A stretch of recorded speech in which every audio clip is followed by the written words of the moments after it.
열왕기상 17장 1절에서 16절까지 저와 여러분이 한 절씩 교독하겠습니다.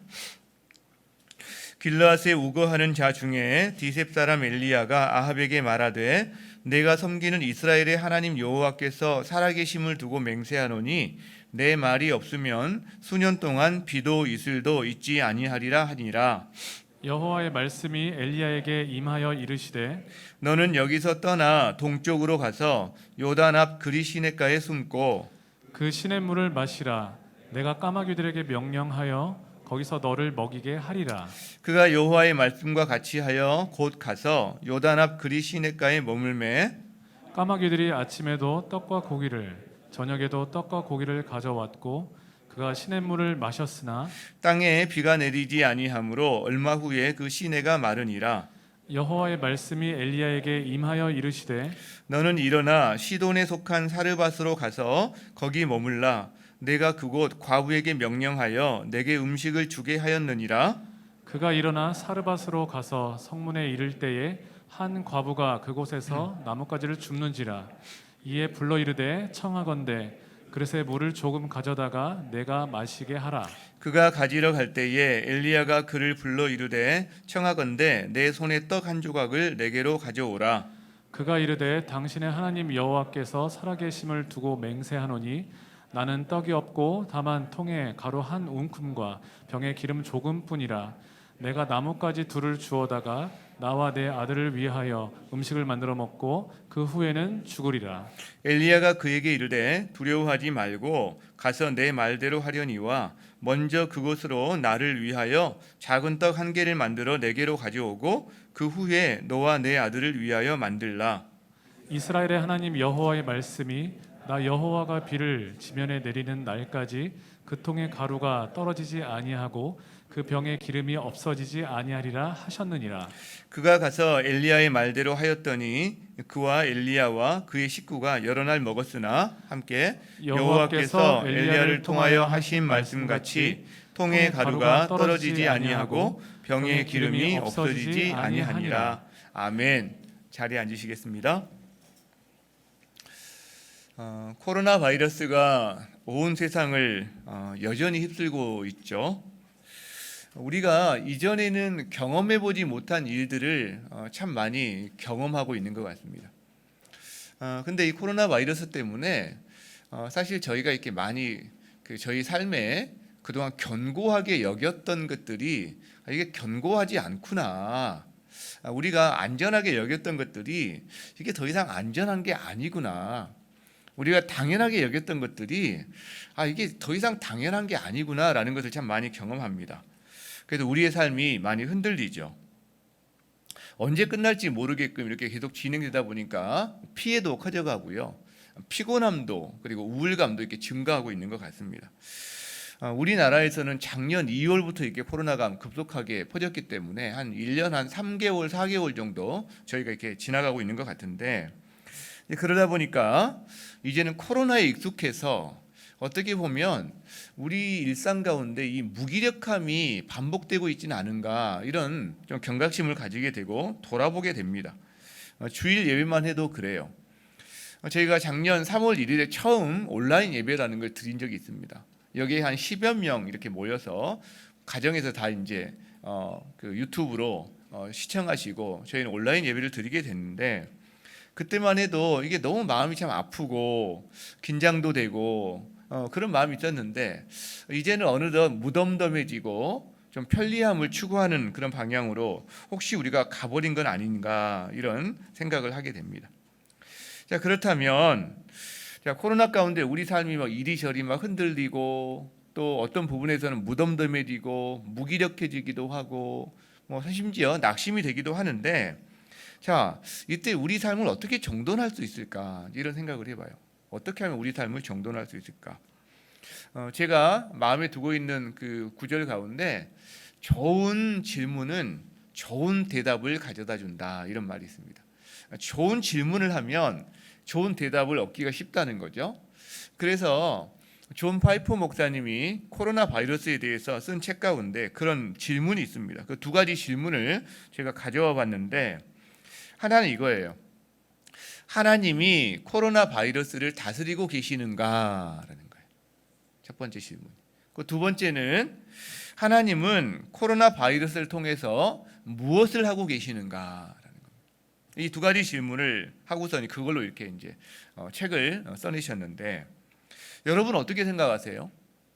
하나님께서 지금 코로나 바이러스를 다스리고 계실까요? 별로 대답이 없으시네요. 모든 것을 다스리시는 주님이 코로나 바이러스도 다스리고 계시는지, 코로나 바이러스를 멈추게 하실 수 있을까요? 코로나 바이러스에 걸린 사람들을 온전히 회복시킬 수 있을까요? 같은 맥락의 질문들입니다. 이게 지금 우리는 그동안 여러 번에 걸쳐서 하나님이 참새 한 마리도 하나님의 허락 없이는 떨어지지 않는다는 걸 우리가 성경을 통해서 봤어요. 그렇다면 바이러스 한 마리도 하나님의 허락 없이는 활동할 수 없다는 걸 믿으십니까? 저는 믿습니다. 하나님의 허락 가운데 하는 일이에요. 하나님이 우리에게 바이러스를 줬다가 아니라 여러 가지 원인과 인간의 환경 파괴와 원인은 여러 가지가 있지만 어쨌든 이 모든 것이 진행되고 있는 것은 또 하나님이 코로나 바이러스를 당장이라도 모두 스탑시킬 수 있지만 여전히 다스리시면서 스탑하지 않고 뭔가를 하고 계시다는 거죠. 자, 그렇다면 두 번째 질문이 이어집니다. 하나님은 그렇다면 코로나 바이러스를 통해서 무엇을 하고 계시는 것일까라는 거죠. 하고 계시고 싶은 게 있다는 거예요. 그렇죠? 여러분, 이거는 여러분 각자에게 이 답을 맡겨드려요. 왜? 우리가 좀 고민하고 찾아봐야 합니다. 이게 쉽게 뭔가 이렇게 주어지기보다. 그런데 여러분의 어떤 고민의 결과에 따라서 여러 대답이 나올 수가 있을 거예요. 뭐 이런 대답, 뭐 저런 대답. 그리고 그 대답에 따라서 이 시기를 보내는 방식이 달라질 겁니다. 그리고 이 시기를 보내는 여러분의 태도가 달라질 거라는 거예요. 여러분, 근데 제가 재밌게 생각한 거는 여러분 이 두 가지 질문이 단순히 코로나에 국한되지 않는다는 거예요. 코로나 바이러스 대신에 성도님들이 또 당하고 있는, 또 겪고 있는 여러 가지 어떤 어려움, 고난, 질병, 여러분 이것에도 이 두 가지 질문을 동일하게 해볼 수가 있다는 거예요. 그러니까 이렇게 질문해 볼 수 있는 거죠. 하나님께서 여러분의 질병과 고난과 위험도 다스리고 계실까? 이게 첫 번째 질문이 되고요. 두 번째 질문은 하나님께서 여러분의 질병과 그 고난과 위험을 통해서 무엇을 하고 싶어 하실까? 이 질문이 두 번째 질문이 된다는 거죠. 우리가 좋은 질문은 좋은 대답을 가져다 준다 그랬잖아요. 이 질문을 해보시기 바랍니다. 자, 근데 오늘 본문에 보면 우리가 당하고 있는 이 코로나처럼 이 본문에도 굉장히 큰 어려움을 당하고 있는 장면이 하나가 나옵니다. 바로 가뭄이에요. 가뭄. 1절에 보면 엘리야가 아합 왕을 찾아가서 이야기를 합니다. 내가 섬기는 이스라엘의 하나님 여호와께서 살아계심을 두고 내가 맹세한다. 내 말이 없으면 수년 동안, 몇 개월이 아니죠, 수년 동안 비도 이슬도 있지 아니하리라. 그러니까 엘리야가 왕에게 찾아가서 재앙을 선포하는 겁니다. 재앙을. 내 말이 없으면 비 안 와. 이슬도 안 내릴 거야. 이건 하나님을 두고 내가 맹세할 수 있어. 근데 당시에 이 비의 문제는요, 이스라엘에게 있어서는 생존과 직결되는 문제입니다. 그렇죠? 왜냐하면 비가 없으면 곡식 농사를 지을 수가 없고요. 곡식이 농사가 없으면 굶어야 되는 거예요. 근데 그게 한 해, 두 해 이렇게 지나가면 생산량이 없으니까 굶어 죽어야 되는 일이 발생하는 거죠. 그런데 재미있는 표현은 비만 멈추는 게 아니라 이슬도 없다고 그래요. 이슬도. 사실요, 이스라엘은 땅은 좁은데 지형이 굉장히 다양합니다. 해안가, 그 다음에 셰펠라 지역, 구릉 지역이 있고, 또 뭐 갈릴리, 또 뭐 광야, 여러 이렇게 그 지형이 다양한데, 이 주로 곡물이 생산되는 지형이 이스라엘 평야거든요. 그런 쪽에는 하늘의 비는 굉장히 적지만 이슬이 많아요. 이 이슬로 사실은 굉장히 농사를 짓거나 도움이 되는 겁니다. 그런데 이슬마저 끊어버리겠다는 거죠. 이슬마저. 그러니까 물은 완전히 끊어버리겠다.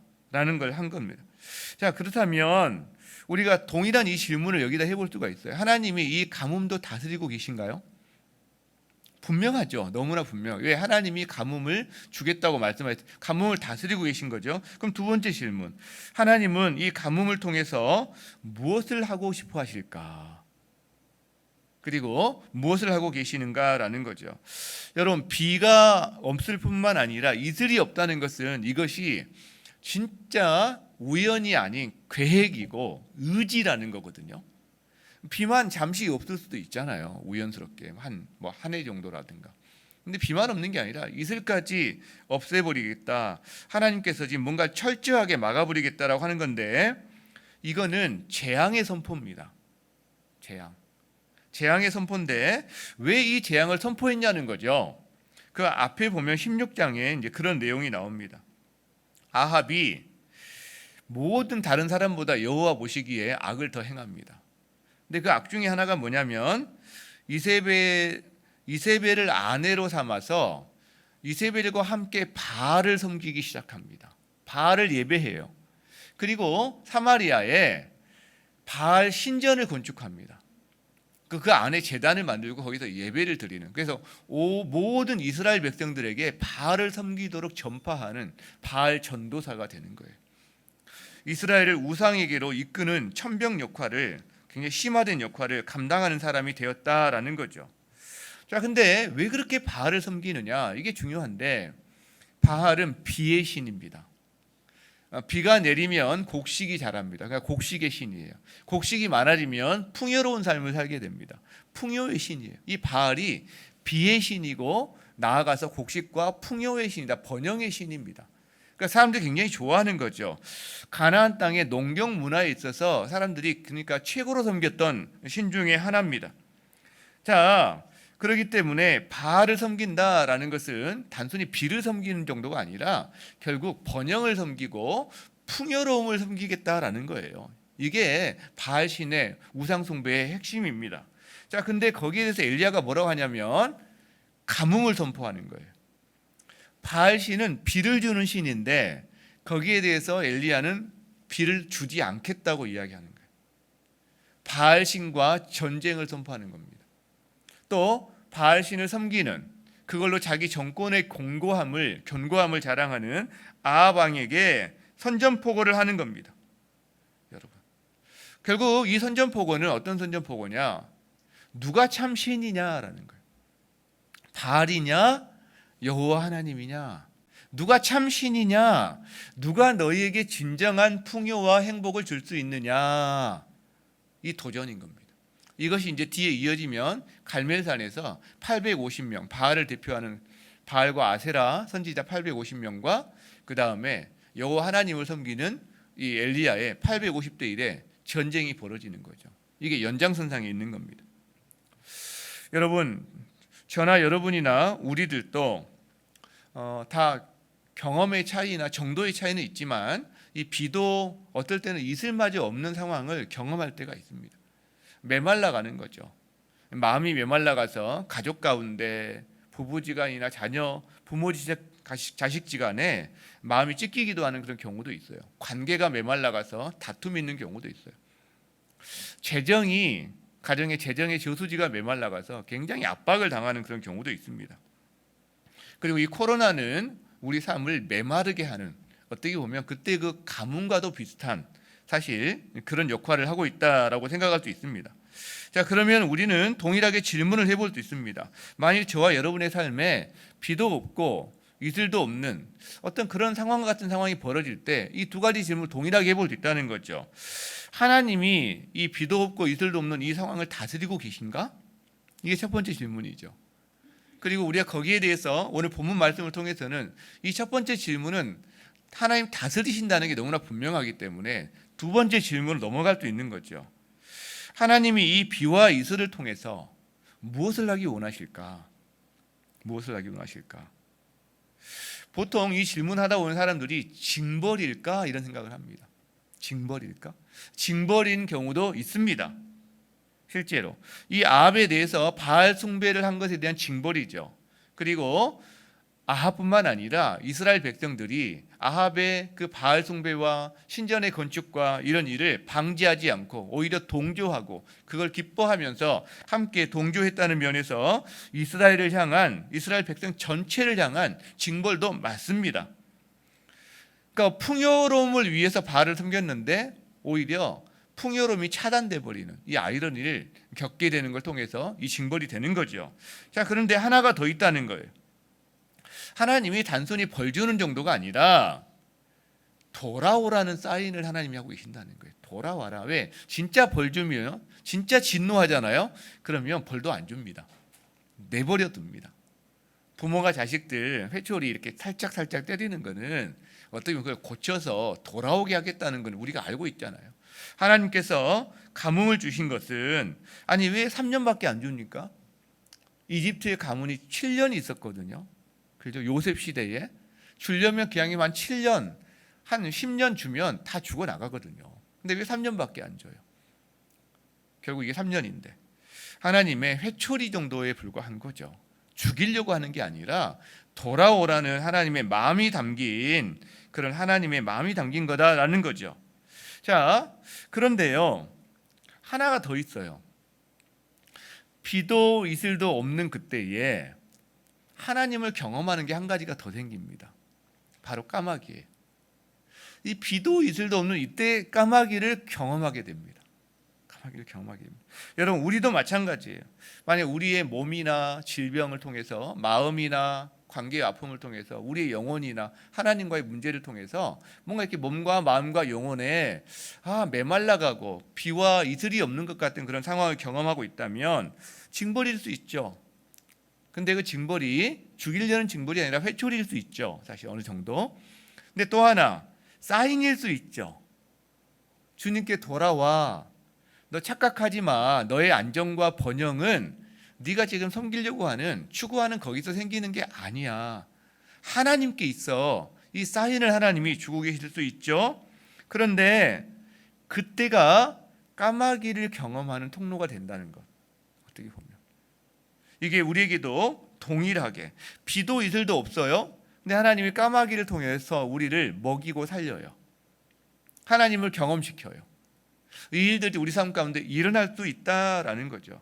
자, 그렇다면 이 비와 이슬이 없는 상황 가운데 하나님이 까마귀를 보내신 이 사건을 통해서 우리에게 주시는 메시지들이 있는데 한 3가지 정도 나눠보고자 합니다. 자, 까마귀를 통해 주시는 메시지 첫 번째 따라합니다. 책임지시는 하나님. 엘리야가 까마귀를 경험하는데 엘리야에게 있어서 이 까마귀는 자기를 책임지시는 하나님을 고백하게 합니다. 자, 아합에게 가뭄을 선포했어요. 그러면 엘리야가 안전할까요? 그렇지 않습니다.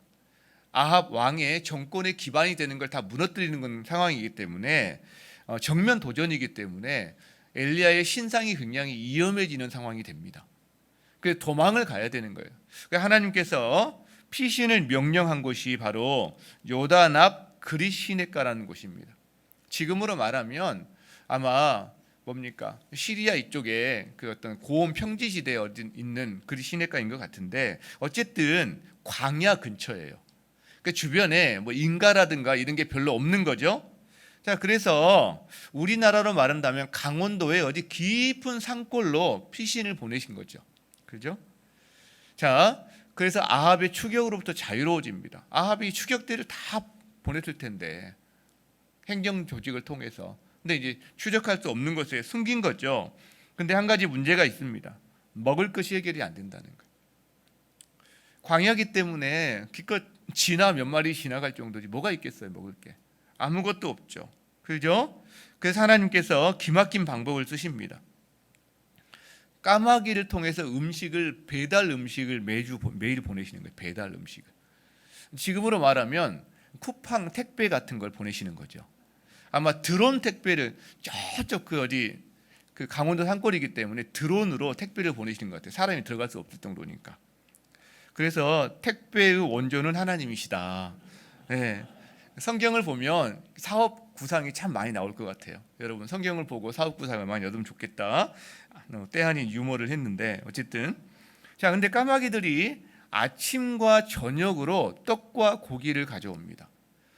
그러니까 하루에 2번 배달인 거예요. 이 하루에 2번 배달하는 제도를 만들면 굉장히 인기가 있을 것 같은데, 그리고 떡과 고기를 먹고 엘리야는 거기서 시냇가에서 물을 마십니다. 까마귀가 음식을 가져오는 것은 우연이 아닙니다.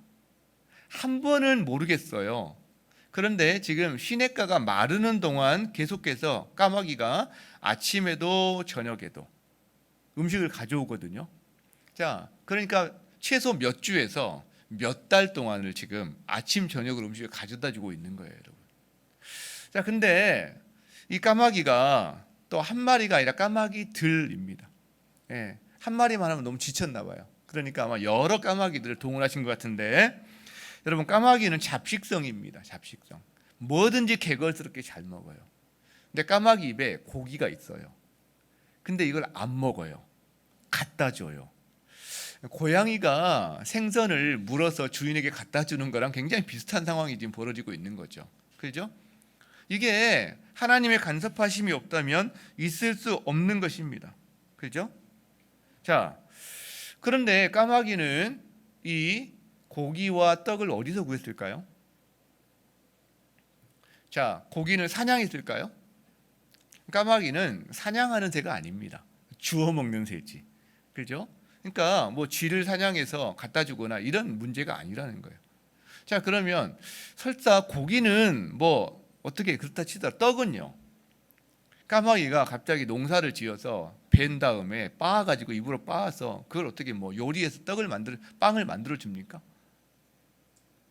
결국은 까마귀가 누가 만들어 놓은 고기와 만들어 놓은 떡을 갖다 준 건데, 자, 그럼 이제 한 가지 남아 있는 가능성은 어느 집에서 지금 음식을 하고 있어요. 그런데 계속 저 나무 위에서 꼬나보고 있는 거죠. 그러다가 그 여자 주인이 잠시 자리를 비운 사이에 잽싸게 날아가서 물고 도망쳐 나오고, 그다음에 도망가는 걸 위해서 막 막대기로 쫓는데 간신히 피해가지고 갖다 물어주고, 임무완수 이랬을까요? 설마 하나님이 도둑질 시켰겠어요? 그리고 작물이거든요. 그거는 엘리야를 작물을 통해서 먹였겠어요? 아마 그러지는 않았을 겁니다. 그렇죠? 자, 그렇다면 우리 한 가지 알 수 있는 게 있는 거예요. 하나님이 까마귀를 통해서 이 음식이 필요한 엘리야를 먹이는데, 하나님의 마음에 감동된 어떤 사람들을 통해 이 까마귀에게 줄 음식을 준비시켰다는 거예요. 까마귀가 있다는 것은 까마귀만 있는 것이 아니라 까마귀에게 음식을 주는 하나님과 마음이 통한 어떤 사람들이, 제공자가 있다는 것을 의미합니다. 그렇지 않을까요? 그래서요, 이 까마귀 제도가 좋은 게 단순히 까마귀만 있는 게, 까마귀는요 그냥 전달책이에요. 전달책.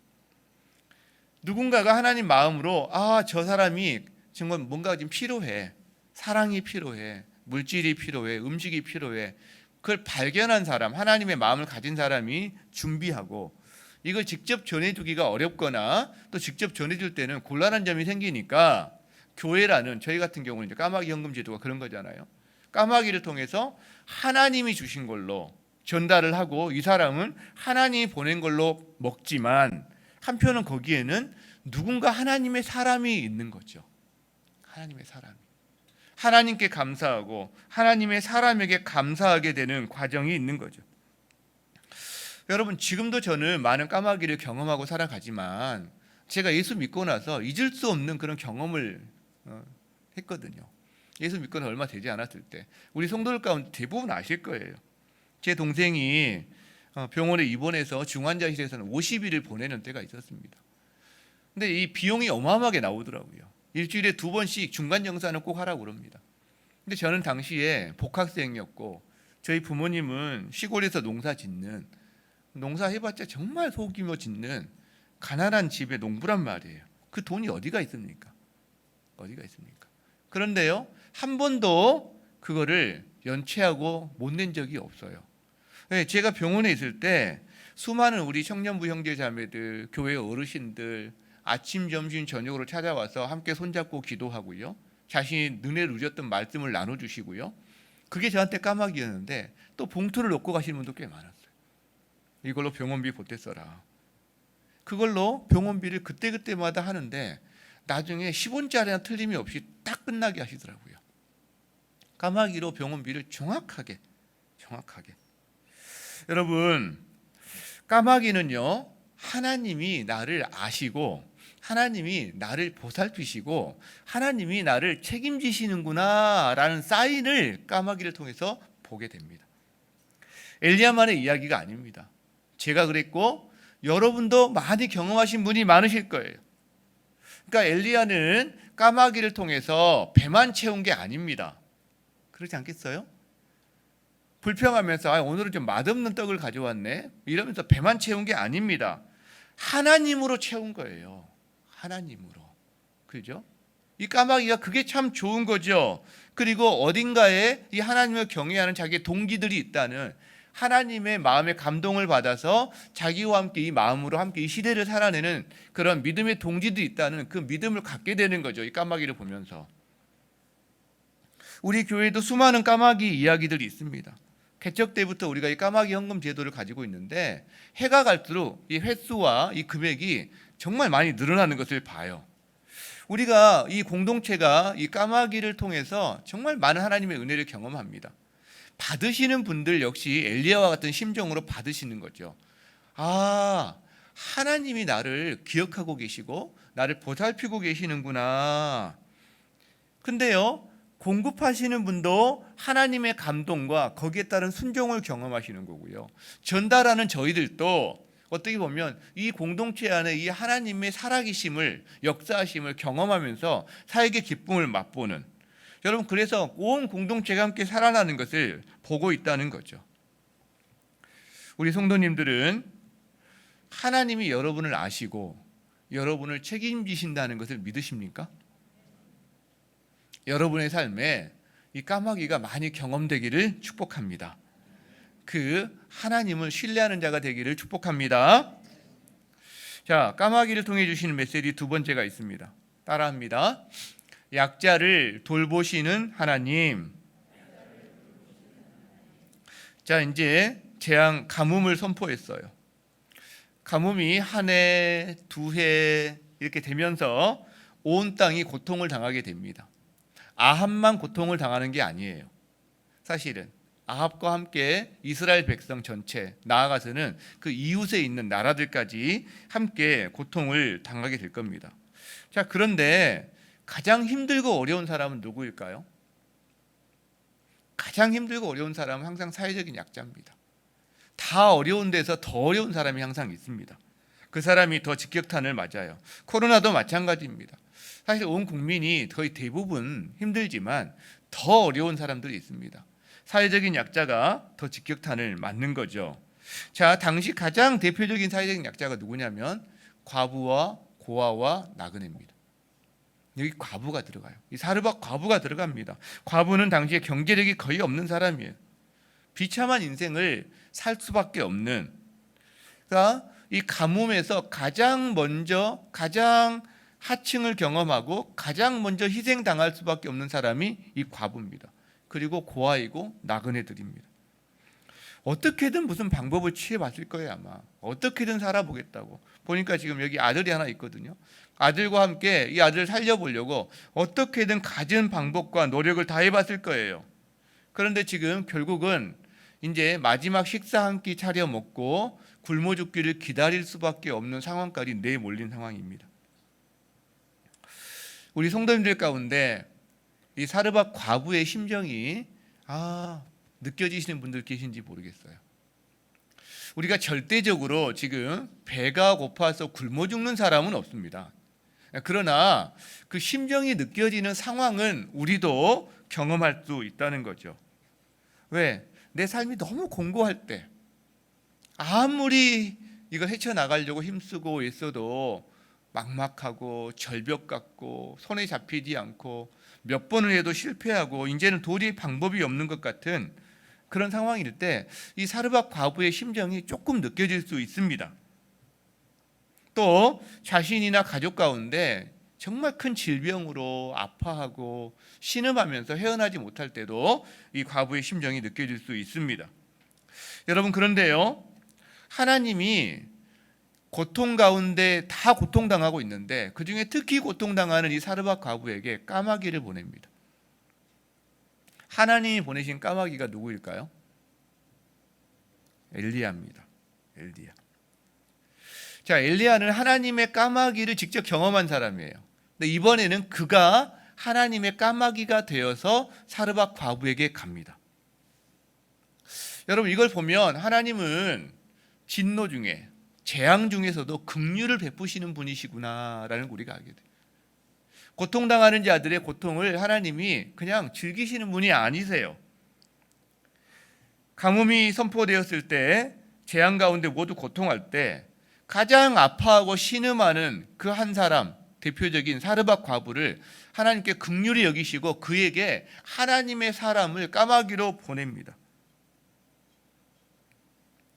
여러분, 이것이 우리에게는 특히 사르밧 과부와 같은 심정을 가지고 이 시대를, 이 시기를 보내고 있는 성도들에게는 얼마나 위로가 되는 메시지인지 몰라요. 엘리야는 우리가 엘리야니까 뭔가 선지자니까 뭔가 대단한 사람이니까 의인이니까 이런 마음이 있거든요. 근데 사르밧 과부는요, 그분의 어떤 경건의 생활이나 뭘 우리가 알 수는 없지만 그러나 선지자급은 아닐 거 아니에요. 뭔가 우리와 같은 평범한 사람일 거 아닙니까? 근데 그 사람을 하나님께서 돌아보신다는 거죠. 돌아보신다는 거죠. 세상은 다 몰라줄 수 있어요. 이 과부가 죽어나가는 것 다들 지금 자기 앞가림 하기 바빠서 나몰라라 하고 할 수밖에 없는 상황인데 하나님은 아십니다. 하나님은 아세요. 하나님은 세상에서 빼곡고 힘없는 자들 차별하지 않습니다. 이스라엘 백성들에게 늘 하시는 말씀이 있습니다. 너희가 애굽 땅에서 나그네 되었던 것을 기억해라. 그리고 세상에 있는 하나님 모르는 사람은 다 고아들이거든요. 고아들이. 그리고 우리는 또 나그네들이거든요. 이스라엘만 나그네가 아닙니다. 우리는 이 땅에 살아가는 나그네들이거든요. 그러니까 우리는 기본적으로 하나님의 은혜와 긍휼을 입는 자들이라는 거죠. 게다가 자녀이니까. 자, 그런데 이걸 보세요. 하나님이 엘리야에게 까마귀를 통해서 먹이셨단 말이에요. 근데 이번에는 엘리야가 하나님의 까마귀가 되어서 과부에게 갑니다. 그래서 그에게 하나님의 말씀을 전하고 통에 그 가루와 및 그 통에 기름이 끊어지지 아니한다는 이 말을 전한단 말이에요. 자, 그런데 동시에 엘리야가 누구로부터 공양을 받습니까? 과부로부터 공양을 받아요.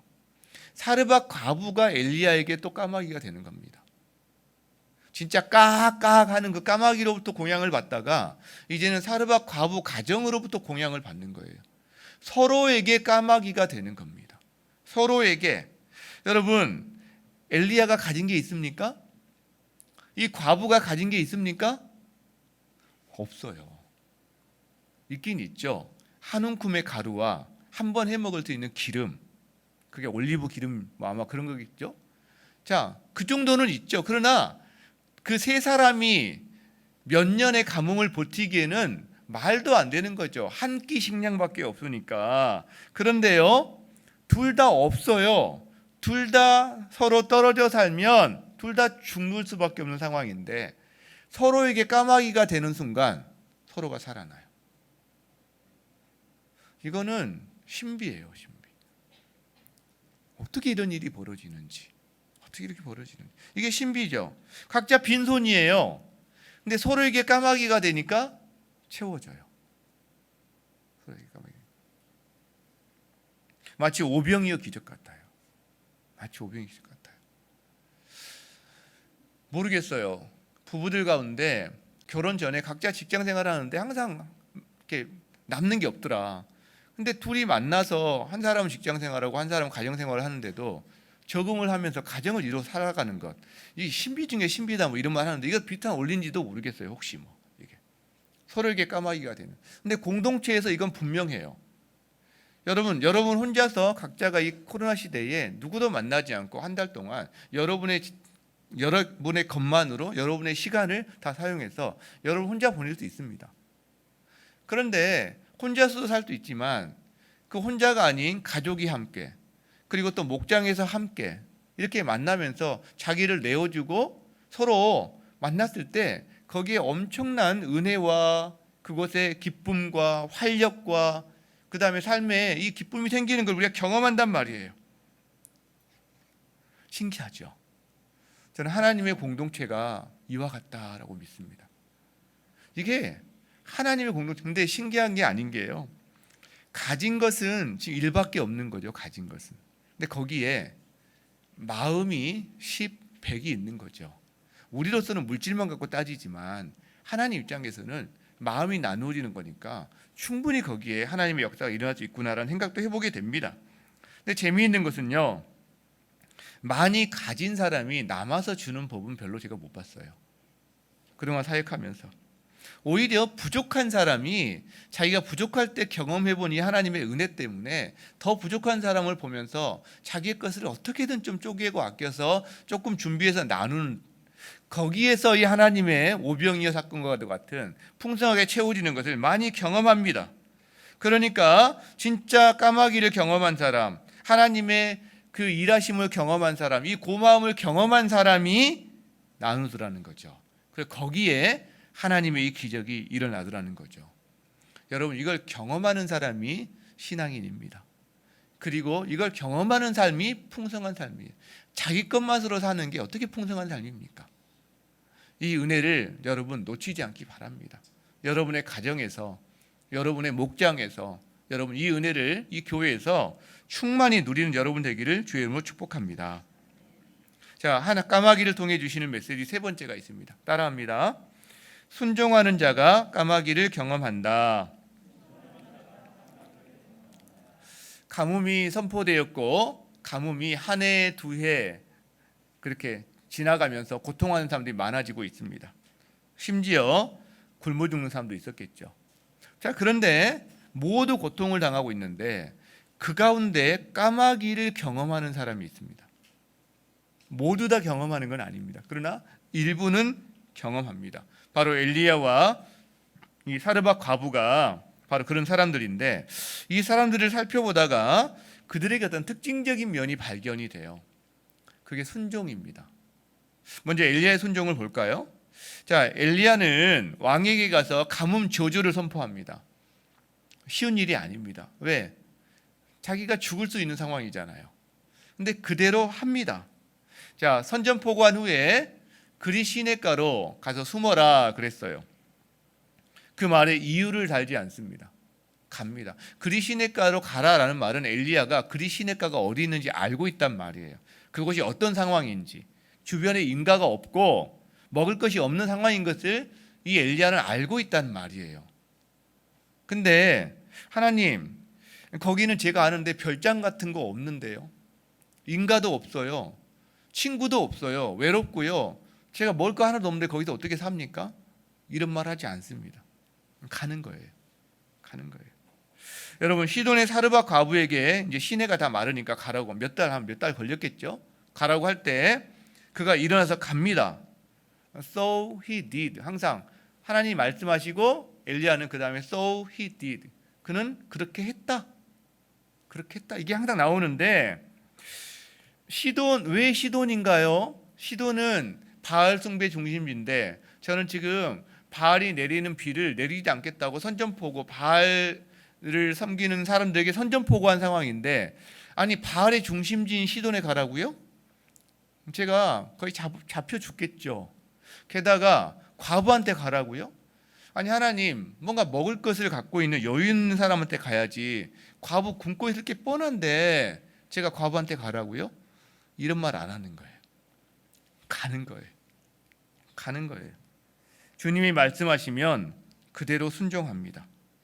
여러분, 우리가 하나님 앞에서 이런 부분을 좀 훈련했으면 좋겠어요. 우리는 조건부 순종일 때가 많아요. 내가 이해되면 순종할게요. 이런 경우가 많아요, 사실. 근데 우리가 어떻게 다 이해하고 순종합니까? 하나님이 어떻게 다 그거를 우리에게 일일이 다 말씀해 이해를 시켜주십니까? 하나님이 말씀하실 때 길게 말씀하지 않는 경우가 많아요. 그냥 단어 하나, 뭐 문장 하나, 이런 경우가 참 많잖아요. 우리가 이것저것 따지지 않고, 물론 하나님의 이게 말씀인지 분별하는 게 필요합니다. 그러기 위해서는 훈련이 필요하고 과정이 필요해요. 부모와 계속 대화를 한 사람은 부모가 무슨 말을 하면 저게 무슨 의미인지 압니다. 마찬가지. 하나님과 계속해서 관계를 맺고 살아간 사람은 하나님께서 무슨 말씀을 자기에게 하실 때 아는 거죠. 아, 이게 진짜 하나님 음성인지 아닌지. 우리 교회에 처음에 장소를 정할 때 죽전에 대해서 하나님께서 말씀하셨을 때 여러분 별로 의심 없이 아, 하나님 죽전으로 가시라고 하는구나 라고 믿고 하나님 제가 그렇게 받아들이고 믿고 가겠습니다 하고 왔단 말이에요. 저한테는 과정이 있는 거죠. 그동안 하나님과 함께 이렇게 대화하면서 어떤 왔던 패턴이 있는 거죠. 일종의. 그러니까 이게 확실하다 100% 저는 이렇게 생각하지는 않아요. 그러나 어느 정도 충족이 되면 아, 이게 하나님 뜻일 가능성이 굉장히 높구나. 그러면 하나님께 기도하고 하는 거죠. 우리가 단순하게 순종하는 삶을 연습했으면 좋겠어요. 그러면 거기에 하나님의 까마귀, 하나님의 기적 경험하게 되는 줄 믿습니다.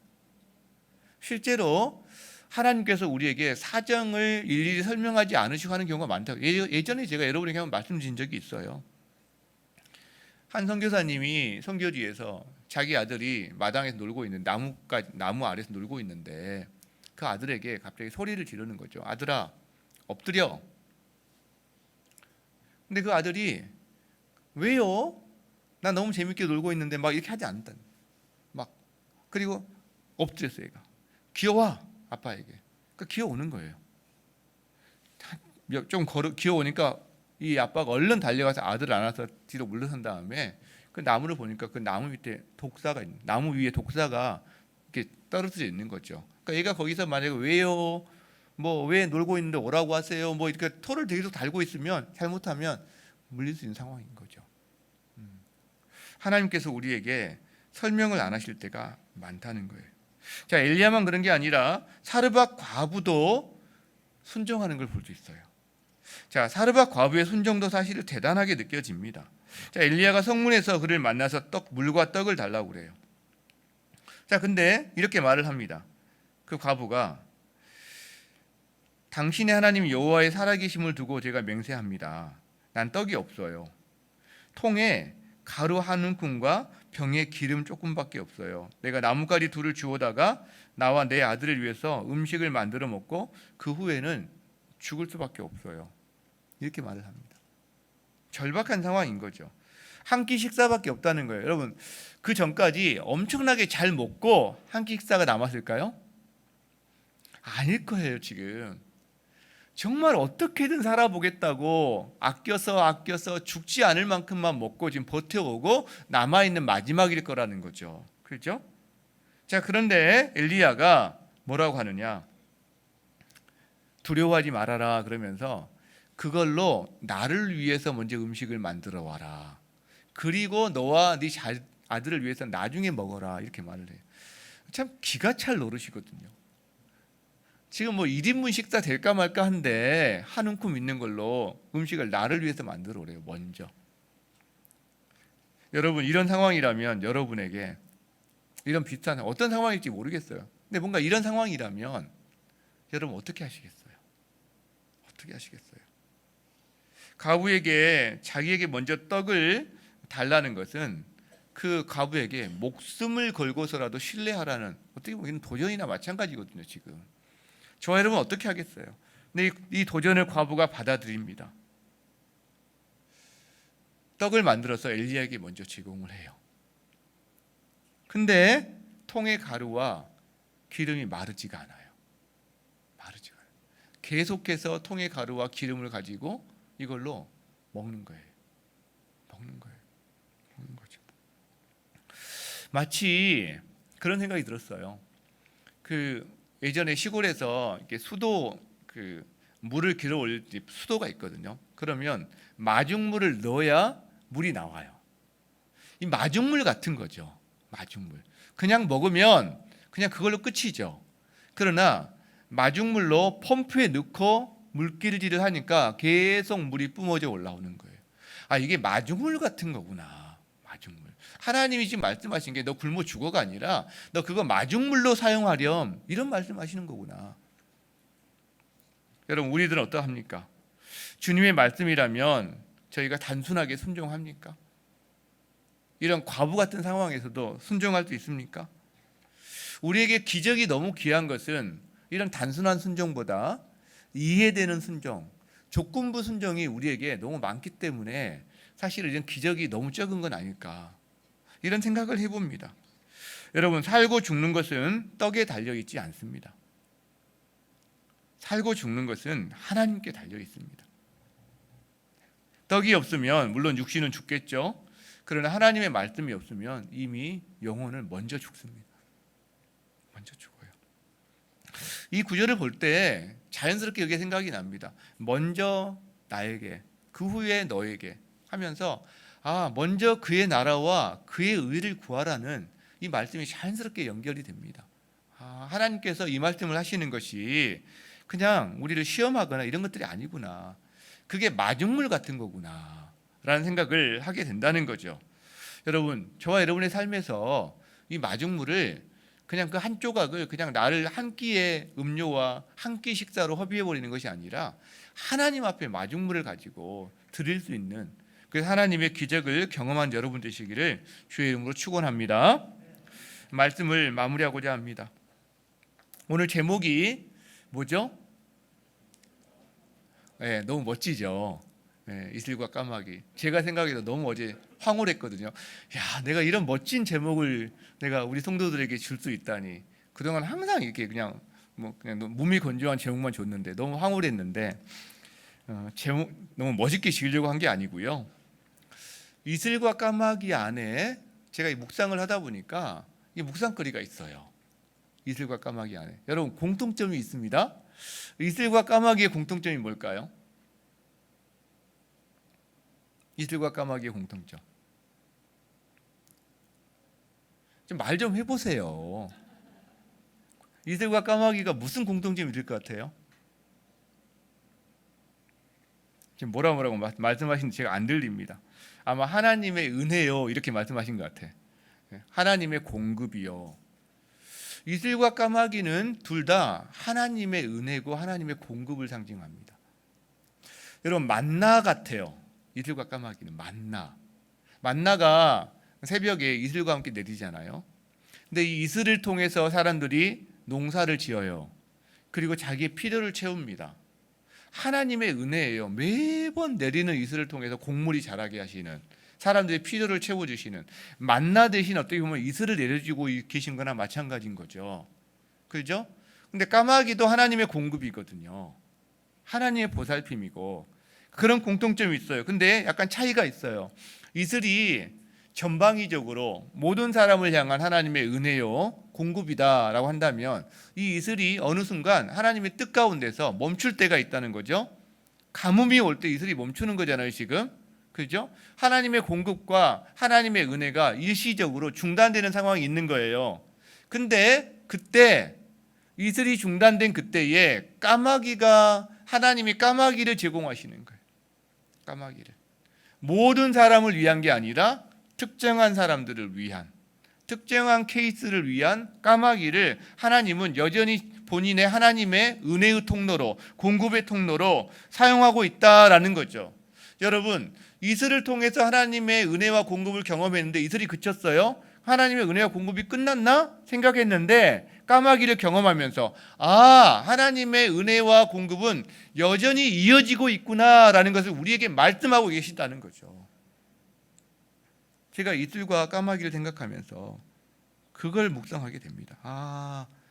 이슬도 하나님의 은혜인데 이슬이 그쳐졌다고 하나님의 은혜가 그친 것이 아니구나.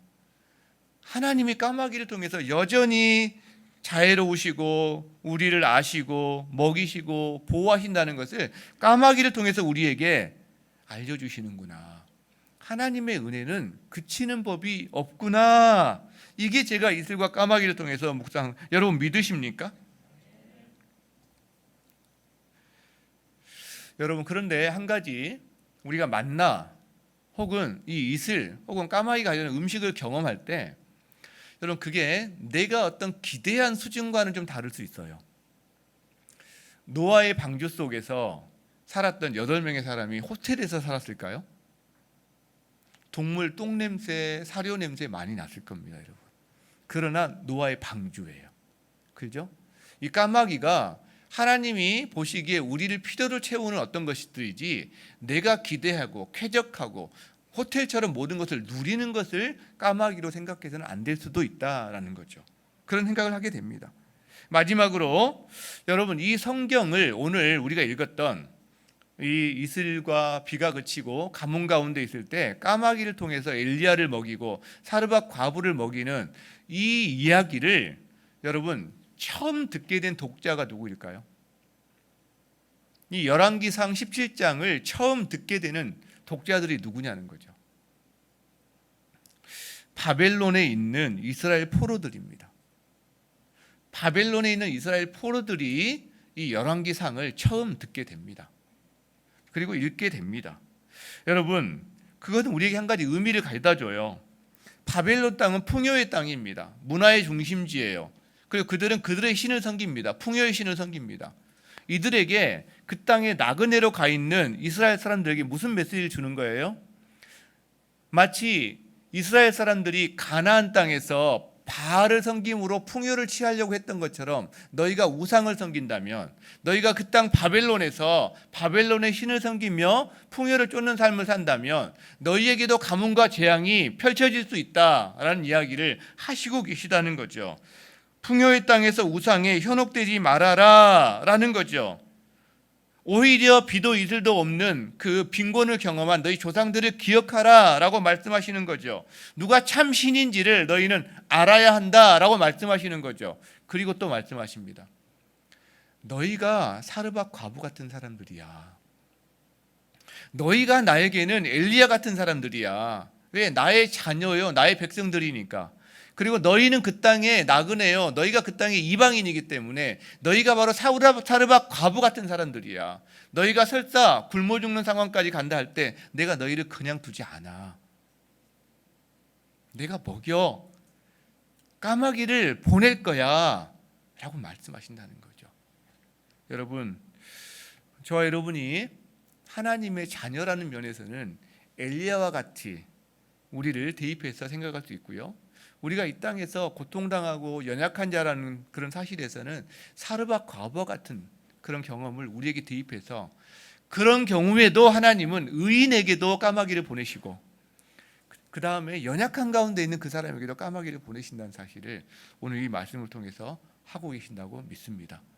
여러분, 이 하나님을 신뢰하시기 바랍니다. 이 하나님을 붙드시고 이 코로나 시기에 하나님이 코로나를 통해서 무엇을 하기 원하시는가? 나의 삶을 통해 우리 가정에 여러분 그 질문하는 가운데 주님과 동행하는 여러분 되시기를 주의 이름으로 축원합니다. 잠시 반주에 맞춰서 주신 말씀을 가지고 하나님 앞에 1, 2분 정도 묵상하는 시간 갖도록 하겠습니다.